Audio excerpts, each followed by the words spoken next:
Ndabasuhuje mbahaye ikaze abakunzi bacu kuri Kirabo TV, mugire ibihe byiza. Nk'uko mubimenyereye tubagezaho ibintu byinshi byiza bitandukanye bishobora kubafasha, byaba mu buzima bwiza busanzwe, yaba mu rukundo ndetse no mu bindi. Ubu rero nakuzaniye uburyo bwiza ushobora gusaba imbabazi umukunzi wawe. Imbabazi rero zirakenewe mu rukundo. Iyo wakoshereje uwo ukunda uba ukwiye kumusaba imbabazi. Gusaba imbabazi si ubugwari, ahubwo ni ubutwari, kandi ni inzira nziza yo gukemura ibibazo.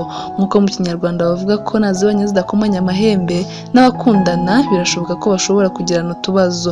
Rero mu gihe ubonye ko wakoshereje umukunzi wawe ukeneye kumusaba imbabazi, dore rero uburyo bwiza ushobora kubikoramo ngiye kubukwereka.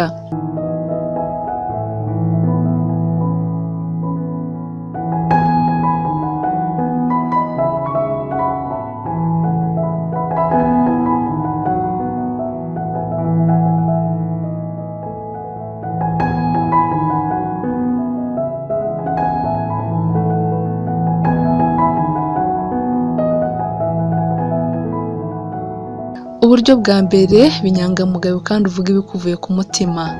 Niba koko wisuzumye ugasanga wahemukiye umukunzi wawe, reka amarangamutima yawe avuge ku buryo bugaragara, nakubona abone ko waciye bugufi.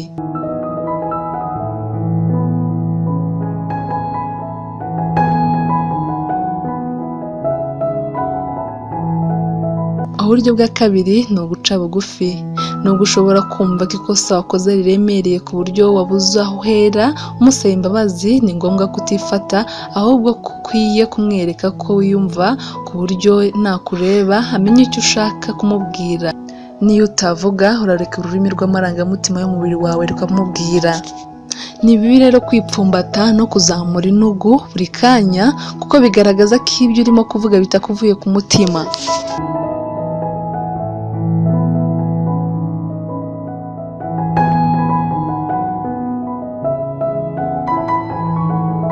Uburyo bwa gatatu ni ukwiregura. Iyo uri gusaba imbabazi uba urimo kuzisaba umukunzi wawe, ukabivangamo no kwiregura, bikurura izindi mpaka. Ingingo yo gusaba imbabazi rero ikaba iratarutswe. Ibi rero ntabwo ari byiza kwiregura mu gihe urimo gusaba imbabazi. Nimba wahisemo gusaba imbabazi, saba imbabazi. Nimba wahisemo kwiregura, nabyo ntukwiye kubivanga no gusaba imbabazi. Umuntu asaba imbabazi kuko yemeye ikosa.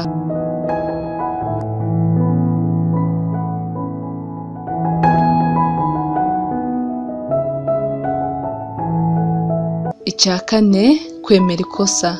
Niba umukunzi wamubwiye nabi cyangwa wakoze irindi kosa, wakwisuzuma ugasanga ko bitari bikwiye, uragenda ukisuzuma ubundi ugahitamo kumusaba imbabazi.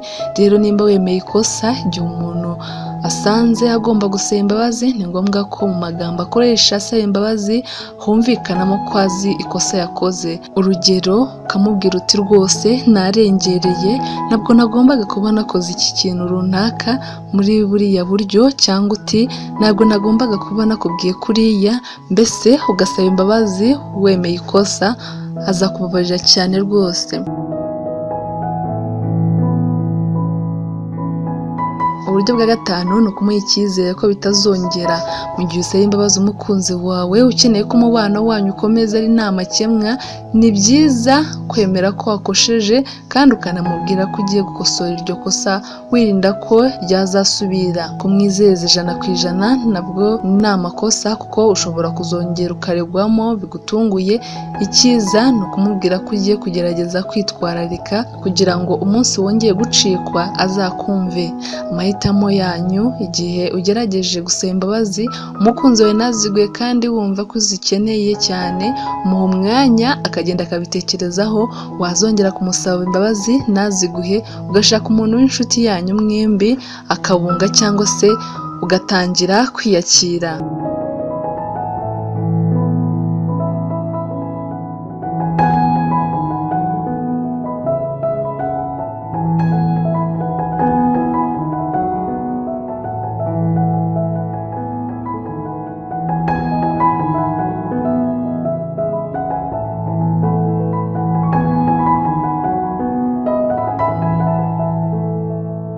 Gerageza rero usabe imbabazi umukunzi wawe mu gihe wakosheje, mu gihe wakoze ibintu bitamushimishije, umusabe imbabazi, azabona ko umwitayeho, azabona ko umukunda kandi umuzirikana. Icyo nkusaba, niba wakunze ibiganiro byacu, ndagusaba udushyigikire. Nimba ari ubwa mbere ufunguye chaîne yacu, kudushyigikira urakanda aho ngaho handitse subscribe hatukura, uraba ugize neza bikomeye, uraba winjiye mu bantu badushyigikira kandi uraba ukoze cyane. Nk'uko twabibonye rero, gusaba imbabazi nacyo ni igice kimwe kigize urukundo, kigize ubuzima bwa muntu. Gusaba imbabazi ni ukwicisha bugufi, kwemera ikosa, kwisubiraho, mbese ukagenda byinshi, ukagira icyo uhindura mu buzima bwawe. Ntawe udakosa, ntawe utagira ikosa mu buzima, ariko biterwa n'uburyo turyitwayemo niho bitandukaniye. Hari ukosereza ntagire icyo bimuhinduraho, hari ukosereza wowe nyiri gukosa ntibigire icyo bigufataho. Ariko iyo ukosheje ukamenya ko wakosheje koko, ugasaba imbabazi bikuye ku mutima, urababarirwa kandi bikagira effect nziza mu buzima bwawe bw'urukundo rw'umukunzi wawe. Gerageza rero mu gihe wakosheje usaba imbabazi ubikuye ku mutima, uzababarirwa kandi uzumvwa neza cyane n'umukunzi wawe.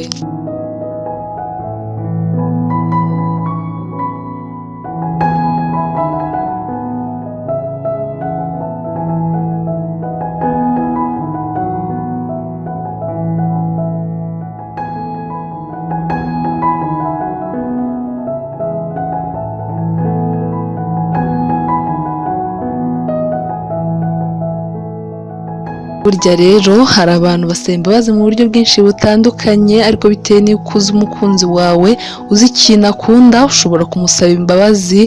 Mbese wamuteguriye nk'impano cyangwa se ugategura nka dina, ukamutumira kuri lunch, mugasangira, mukabiganiraho. Hari abantu badakunda imbabazi z'amagambo gusa, bakunda imbabazi z'ibikorwa. Gerageza rero niba uzi umukunzi wawe ikintu akunda, ukimukorere muri icyo gihe wamukoshereje, azumva akubabariye, azakubabarira nubwo atahita abikubwira, ariko uzahite werura unamusaba imbabazi, azakubabarira.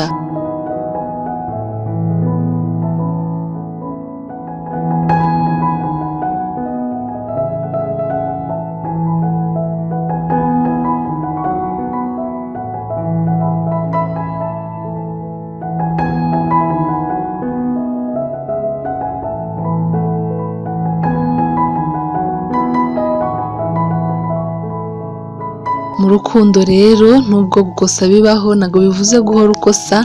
Nimba ikintu waragikosheje rimwe, ntabwo bivuze ngo uhore ugikosa. Hari igihe bimurambira, bikamurambira kugeza naho yumva atari ngombwa kukubabarira. Nimba akubabariye rimwe, kabiri, gatatu, akikubabarira ku kintu kimwe, agera akabirambirwa. Gerageza uzine ku ikosa wakoze. Nimba urikosheje ukabona riramubabaje, ntuzongere ubundi. Uhitemo amahitamo, umenye ikosa ukora, ntuzongere kurisubira. Nk'uko nabibabwiye rero, gusaba imbabazi rwose ugomba kumenya amagambo ubivugamo. Ntukajye usaba imbabazi umeze nk'umuntu utegeka. Jya ugerageza uvuge amagambo make kandi atuje.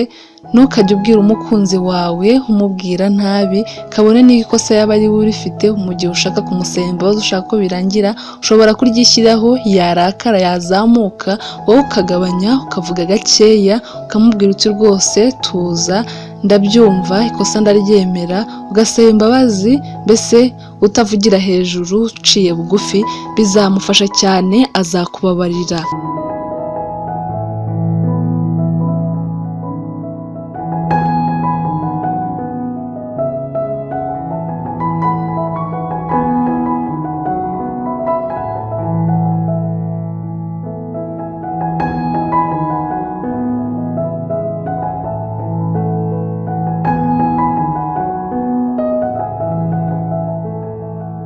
Ni byinshi rero twabibonye, reka nkusabe wongere ukanda aho ngaho nimba utarabikora, ukande subscribe, like, urabugize neza.